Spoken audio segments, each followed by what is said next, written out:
The secret of a great hash brown are the potatoes. I prefer using really nice, waxy potatoes. They cook better, but more importantly, they hold themselves together. We're not going to slice the onion or the potatoes, we're actually going to grate them. The potatoes get really nice and crispy. I mean, seriously crispy. Now, the onion. That way you get that nice balance of that onion flavour running through every little shard of potato. Season with salt, pepper, olive oil, and cayenne.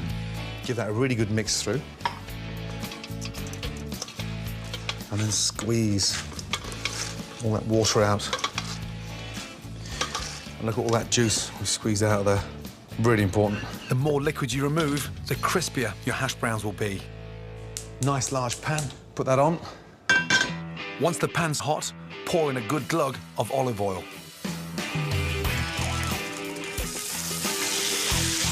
That sound confirms how important it is to have your pan nice and hot. So it seals the grated potato and onion together. So take the spoon and just pat it down. What we're trying to do now is get it really nice and compact. Going round the outside of the pan with little flecks of butter. You just slip them down the back gently. And that gets the onions caramelised. Here's a great tip for turning your hash browns over quick and easy. Take a plate, place it on top, and just flip it over, and then slide it back in very quickly.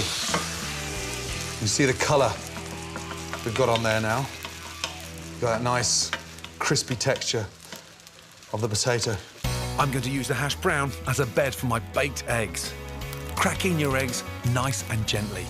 Just a little sprinkling of the cayenne to make the eggs a little bit spicy. Then, into a preheated oven for 6 to 8 minutes. Meanwhile, onto my bacon, and I'm giving it a classic American twist. Now, one thing I could never get my head around when I first started eating lots of American breakfast was the sweetness from the bacon. I've grown up to love that combination of smoky sweet flavours, and it's so easy. Pan on and simply heat olive oil, brown sugar, salt and pepper, and butter. Bacon in, and as it cooks, it becomes irresistibly caramelised and golden brown. Turn off the gas, and my glazed bacon is absolutely ready. Beautiful. Now, my hash browns and baked eggs are ready. Wow. Look at that. Beautiful. Just get your spatula underneath there, onto your plate.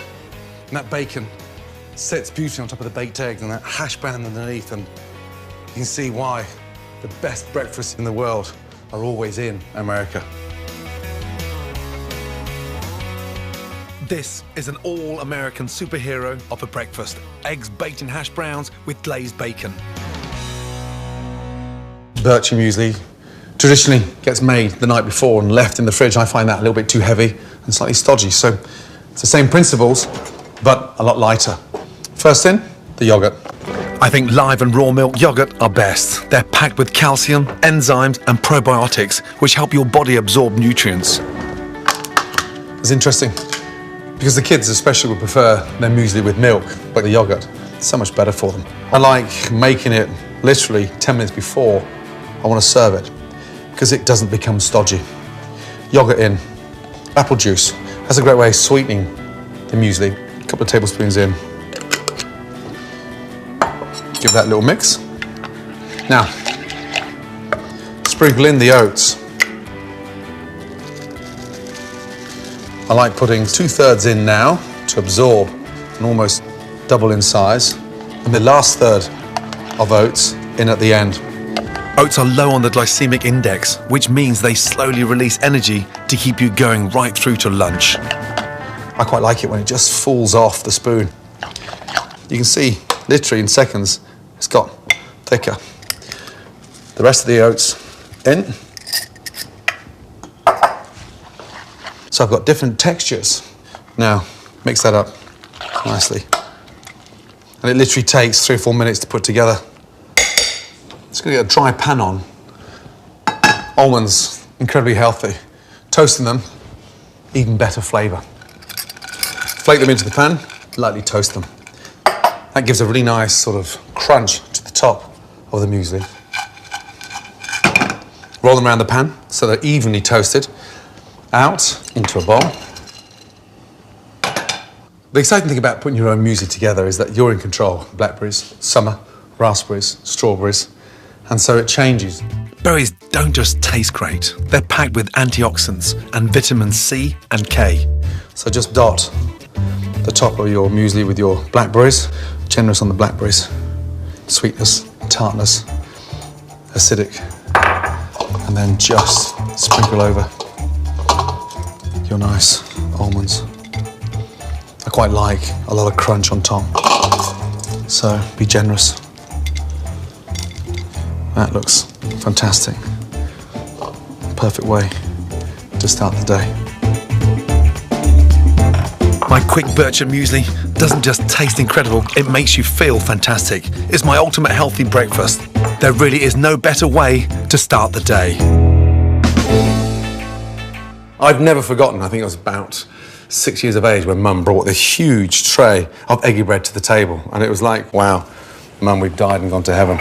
Start off with a slightly stale bread, 4 or 5 day old loaf left over. If it's a fresh bread, then it absorbs too much of the egg, so therefore it gets soggy. You never get it fried and crisp. And if you're not going to use it for breadcrumbs, eggy bread is a must. In France, they call it pain perdu, the lost loaf. Now, eggy bread is great on its own, but serving it with stewed apples is delicious. So the secret here, keeping the skins on. There's a lot of flavour in the skin, and also it stops the apple from breaking down too quickly. You get these nice chunks as opposed to a sort of apple puree. Now, get your pan nice and hot and sprinkle a couple of tablespoons of sugar. Take the sugar down to a light caramel. It's quite incredible how cheap it is to make this, and yet it was so filling. If you haven't got apples, this recipe will work pretty much with any fruit you've got in. Don't be scared to mix a pear and an apple, a banana and a pineapple. Just stew it. Lightly toss in the caramel, get a little knob of butter. That makes a nice toffee apple flavour. Really simple. Now, you can see what's happening. The apples are caramelising, but they're staying intact because the skin's on the apple. And the caramel's turned into this nice, rich butterscotch sauce. Once you've glazed all the apples, a couple of tablespoons of water in there. Bring that to the boil and let that cook out. Now, the eggs. 3 whole eggs. Whisk up the eggs. Add about 4 tablespoons of milk. You want the egg thick and rich. And then lightly sprinkle in a couple of tablespoons of sugar. That sweetens up the mixture. And when you start frying the bread, it caramelises it beautifully. A teaspoon of powdered cinnamon. That gives the bread that really nice, spicy deliciousness. Apples are glazing beautifully. And put them on a low heat and get a pan on now for the bread. A teaspoon of oil. That stops the butter from burning. Butter in. So that starts frothing. Get your bread in. You've got to be pretty quick now. Now you don't leave the bread soaking. Drain. And in the pan.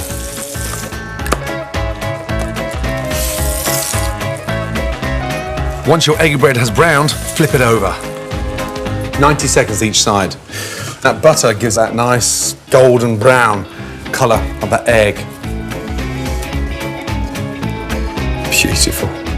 Absolutely beautiful. It's quite remarkable, isn't it? A couple of eggs, splash of milk, leftover apples, and all of a sudden you've got this stunning breakfast. Now, my apples, they've all glazed beautifully. Get a nice spoon of that amazing juice and drizzle that over. Wow. If my mum saw me doing this, she'd kill me. You're getting all posh again. No, Mum. I'm using a touch of iced sugar to make it look stunning. And that, for me, takes me back to when I was 6 years of age. And I thought I'd just won the lottery. That is incredible. Eggy bread. You won't get more breakfast for your buck.